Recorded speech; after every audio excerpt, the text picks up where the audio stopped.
यहाँ में मैंने डाला है लहसुन और अदरक। तो ये है, मैं बैंगन बना रही हूँ। तो ये है मिर्चें मसाला ये, और ये टमाटर हैं जी। तो ये मेरे प्याज यहाँ पे प्याज हो चुके थे।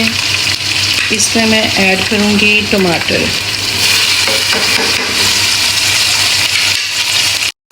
यहाँ पे ये देखिए हो चुके हैं टमाटर हो चुके हैं। तो अभी मैं डालूँगी ये मसाले। ये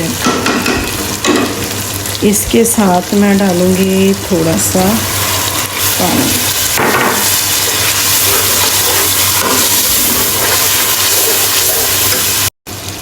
यहाँ पे हो चुका है, मसाला मेरा हो चुका है।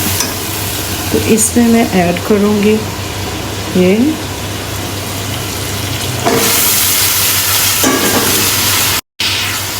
इसमें मैंने ऐड कर दिए हैं बैंगन।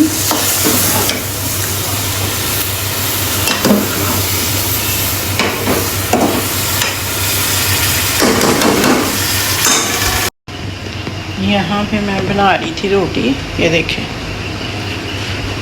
तो यहाँ पे बैंगन पकड़े थे, इतने मज़े के बैंगन पकड़े ना माशाल्लाह। यहाँ में मेरी रोटियाँ माशाल्लाह बन चुकी हैं। ये देखिए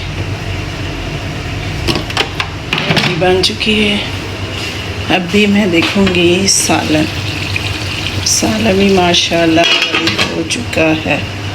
चूल्हा बंद करते हैं।